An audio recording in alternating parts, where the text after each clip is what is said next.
40% Pilipino ang nagtatrabaho sa abroad. Kaya mo bang matiis ang pangungulila, pagsasakripisyo para sa pamilya? Yan ang susi para sa matagumpay at maginhawang buhay.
Ay, no, magpapapahinga din. Andito ka na pala. Tikman mo tong ulam. Saan ba yan? Naman. Ayos yung nilaga mo ah. Sinigang yan, hindi yan nilaga. Ay, kala ko nilaga. Anak! Andito na yung papa mo. Magkain ka na. Hindi pa. Sabi ko. Mag-aaral na po ako. Tara, pasulan na natin yun.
Ano yan, bayarin? Ang laki nga ng gastusin. Ay, nako. Hindi ko alam kung paano tayo pagkakasya. Oh. Ito lang. May na yung biyahe. Sa tingin mo ba magkakasya to? Magagawa ko, may na yung biyahe. Magagawa mo. Ang laki ng bayarin, no? Hirap-hirap Hindi nga kasya to. sa atin. 700 para saan to? Pangbayad lang ata ng bills to eh. Saan ko bumiyahe para alam yung biyahe ko? May na yung kita eh. Alam mo hindi magkakasya to, pinipilit mo 700. Bawal na lang ang susunod. Magkano bahay natin 3.5? Hindi pa nga abot to, hindi pa kaya na pang bayad ng bahay to. Sige na, mamaya maglalabas ulit ako. Trabaho. Marap ka ng paraan.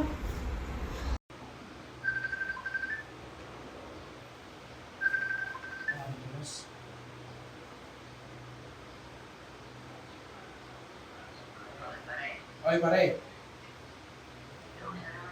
Ito, may nabiyahe joyride trip. Tipid.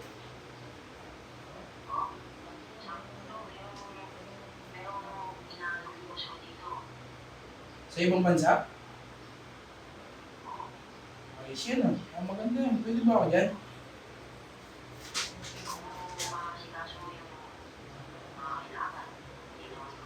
Sige, sige pare. Yakas ko sa inyo yan. Sakto dito sa Pilipinas pa rin. May hina talaga kita. Sige Sige pare.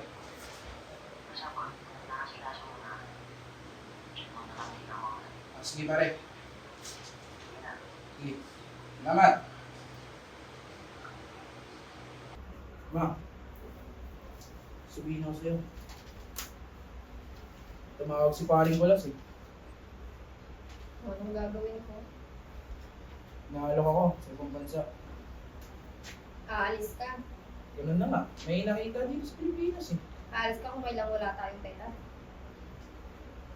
Gagawa tayo ng paraan para makaalis ako. Gagawa ko ng paraan para makaalis ako. Anong klaseng paraan ngayon na walang-wala tayo? Kulang pa yung pambayad ko ng bahay, oh. Eh, pag nangibang bansa naman tayo, pwede tayo mangutang. Iiwan mo kaming dalawa ng anak mo? Ganon, pangutang. Oo. Pwede naman natin bayaran yung pag nakapagtrabaho na ako. Doon sa ibang bansa. Akala mo ba madali doon? Agad-agad ka magkakapera? Eh, yun ang tanging paraan para umasenso tayo eh. Wala na bang ibang paraan bukod sa pag-iibang bansa? Wala na, kung dito sa Pilipinas. Hindi naman araw-araw nakikita ko sa pagmumotor, pag-joyride, pag-aati ng parcel. Wala. Malaki na yung anak mo, alam mo yan. Kailangan niya rin ng pera para sa pag-aaral niya. Kaya nga ako mangingibang bansa para sa pag-aaral ng anak namin. Sige, paano ka makakapag-ibang bansa wala kang pera? Ano yung ibang tikikit mo doon? Ano yung ibang gagastos mo? Wala ba tayong pwede mutahan dun? Yun ang nga problema, saan tayo utang? Ay, akata ngayon, Tol.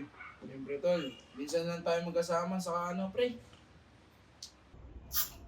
Problema kasi ako. Salamat. Ang problema mo, Tol. Kaya na nakita ko sa Joyride pre. Saka sa Lazada. Kung maaari sana, manghiram din ako sa'yo ng pera eh. Ano ba gamitin yung pera? Ang ibang bansa ka pare. Kaya na dito kita sa Pilipinas eh. Wait lang ah. Tignan ko lang pre kung meron pa ako. Magkano ba kailangan mo? Siguro pre, mga 5,000 pang-ayos ng requirements. Lang talaga. Ibabalik ko rin naman pag nandun na ako. Ito, Tol. Hindi ka naman iba sa akin eh. Ito, Tol, dagdag mo pa para may pangmasahe ka to. Salamat, kaibigan. Mag-iingat ka, Tol, sa pagbiyahe mo. Salamat. Ayos na ba yung gamit ko? Kaysa lahat ng gamit mo. Buo na ba ang desisyon mo na alis ka? Bobo naman. Hindi na magbabago? Hindi na ko lang. Anak, paalam lang sa tatay mo. Alis ka ba talaga? Hindi ba lang makipigilan? Oo, anak. Para sa future mo. Para sa pag-aaral mo. Hindi ko magtrabaho pa. Kasi kailangan mo umiiwan na ako dito. Mas maganda kikitain ko dun. Mas magaganda buhay mo. Para sa inyo rin mo itong gagawin. Regalo yung mami mo. Mas pasawa. Sige na. Alis na ako. Mag-ingat ka din pa. Sige na. Mahal! Miss kita. Bakit ka dito? Anong ginagawa mo? Anong ginagawa mo rito? Hindi ko na kasi kaya sa ibang bansa eh. Alam Sobrang mo- miss ko kayo na ako. Alam mo may nag-aaral. May utang ka pa na kailangan bayaran. Ano ba yan? Paano na yan? Ano lang gagawin natin? Ano na ipambabayad natin sa lahat? Kung andito ka, wala ko ba ikaw magtatrabaho? Pasensya na talaga, mahal. Pasensya, anong magagawa ng pasensya?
Ganito pala ang pakiramdam kapag nandito ka na. Elle? Elle, wake up! Did you finish your work already? Yes, ma'am, I will do it. I fell asleep. I'm sorry, ma'am. I don't care! Go finish! Elle, did you cook already? I have done it, ma'am. I'm still doing it. What? You're so slow! Ma'am, later, I'll finish it. My Okay? daughter's hungry! Ma'am, later, I'm still doing You know it what? first.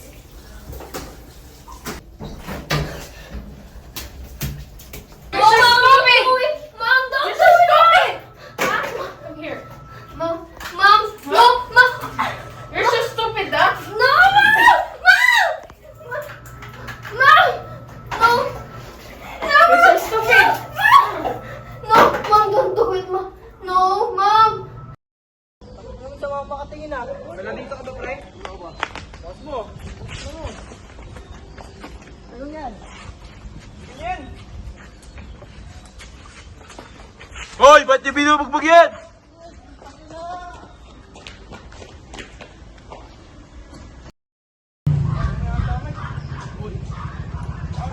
Iba na, kayayaan lang pa. Kayayaan lang. Kayayaan lang. Baka obligado sa bahay, baka walang sa dito. Yung wife mo, wala ka na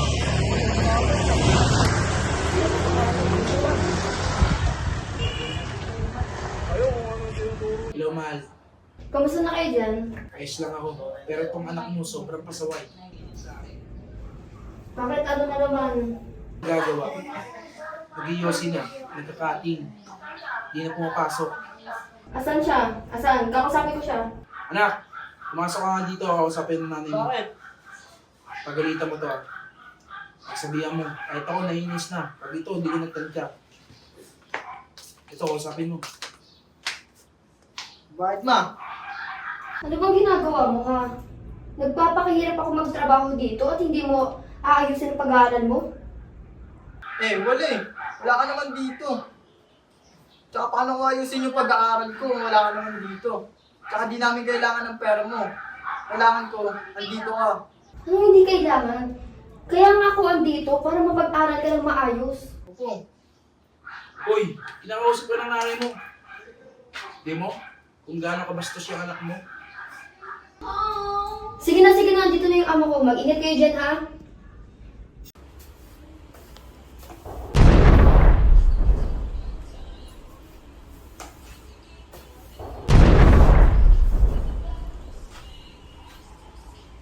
Elle? Elle, what's happening?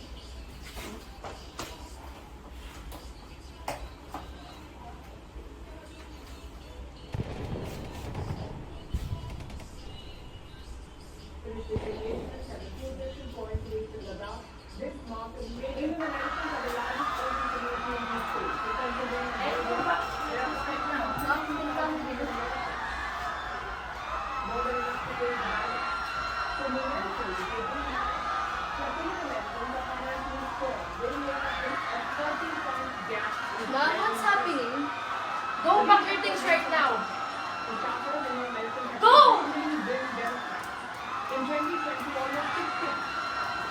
Mom? Mom, can I come with you? No! Mom, saka lang! No, please, I have nowhere to hide you, Mom!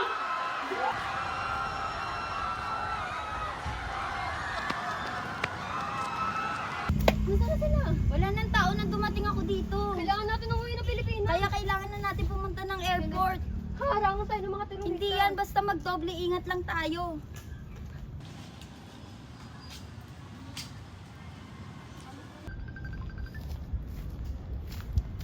Hello? Hello, Ellie. Nasaan kayo? Sa may central. Okay ka lang ba? Oh, ayos na kami. Asan kayo? Pupuntahan kayo namin. Kailangan natin umalis dito. Paano? Aalis tayo! Bago tayo na paano?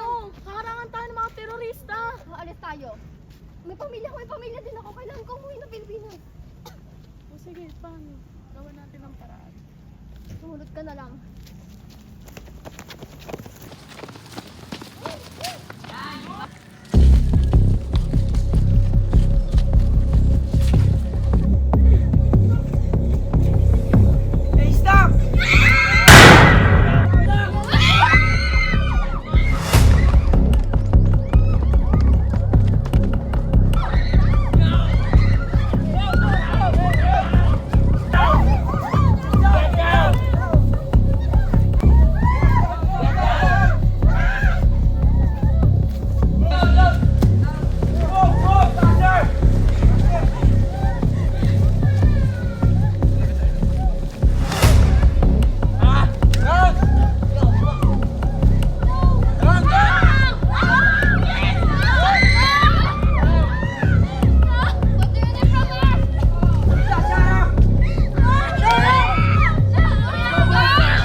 Antayin natin gumabi. Mga anong oras? Uy, sama ko. Ha? Sama ko. Yo, shut up. Do the talk again and I'm gonna blow up your mind.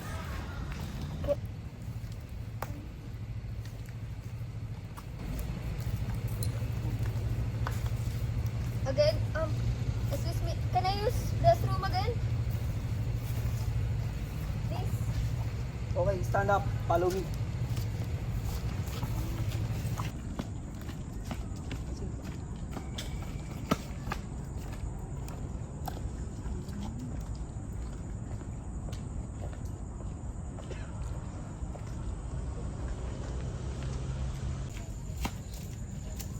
Wait a minute. Go make it faster.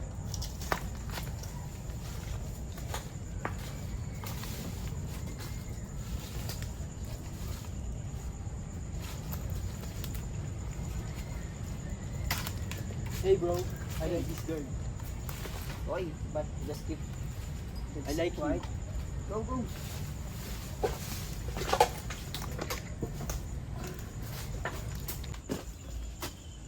Sir, sir, what are you doing, sir? Sir, no, sir. I'm begging you. I have a family, sir. Tulong! No, sir. Hey bro! Our boss is looking at you. Go faster.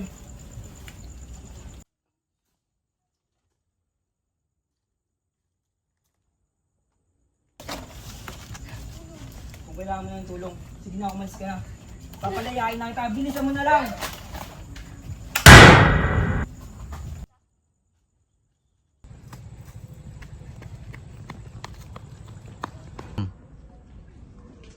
What happened, bro? Nothing. He tried to run away, so I shoot him.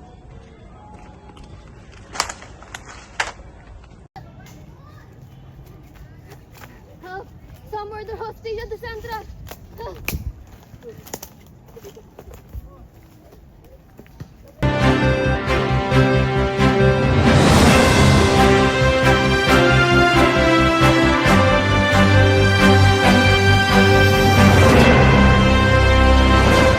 Good evening, I'm Anna Victoria and welcome to Israel's News Update. Our top news tonight focuses on the ongoing war between terrorists and militaries where tensions remain high. Almost 700 Israelis were killed in the war. There are also Filipino workers who want to return to their country but their employer cannot take care of them because of the current situation. They called on their country to ask for help. And as a situation develops, we will continue to update you all.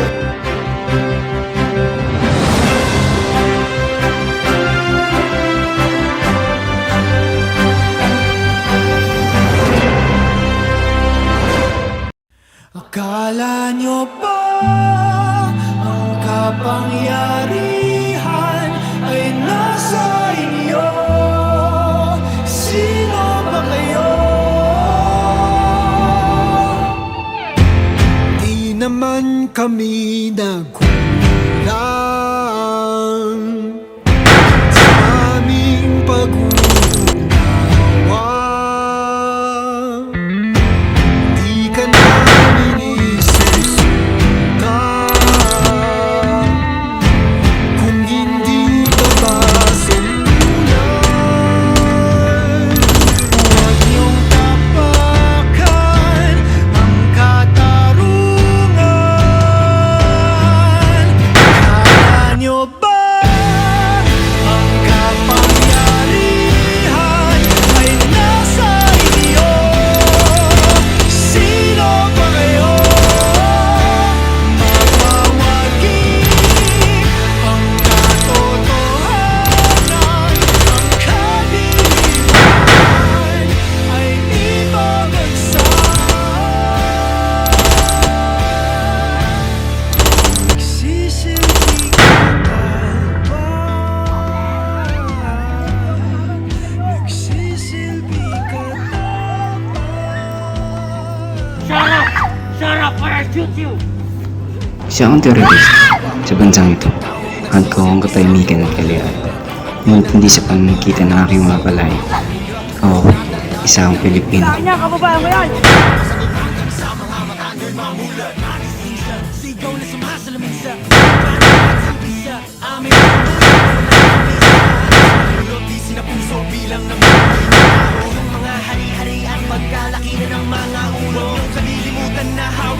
namin ang inyong trono. Naririnig nyo pa ba ako, pangako na ba ako dahil sa korona sa ulo nyo?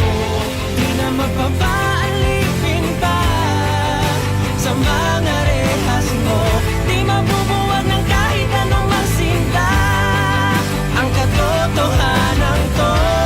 Di mo na malayang lumipad, di mo na makukulong. Akala nyo ba ang kapangyarihan ay nasa inyo? Sino ba kayo? Magwawagi ang katotohanan, ang kadiliman ay ibabagsak. Akala nyo ba ang kapangyarihan ay nasa inyo? Sino ba kayo? Magwawagi ang katotohanan, ang kadiliman. My fellow Filipino, especially our OFW in the Middle East, I address you today with concern urgency regarding escalating conflict between Israel and Hamas. We understand the anxiety and fear this situation brings to you and your families, where safety, well-being our top priority. Effective immediately, we are imposing a total deployment ban to our OFW to Israel.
Ngayon, hindi na pala isipan sa akin ang buhay ng aking dinanas, iniwan ng tahanan at mga mahal ko sa buhay na may bitbit na pag-asa sa matagumpay na bukas. Ngunit ang pangarap na iyon ay may kaberang sakripisyo at panganib. Ako si Elle. Ang aking naranasan ay may tibay at tapang sa mga hamon ng buhay. Tunay ngang silang bayani. OFW ang aming bayani. Akala nyo ba ang kapangyarihan ay nasa inyo? Sino ba kayo? Di naman kami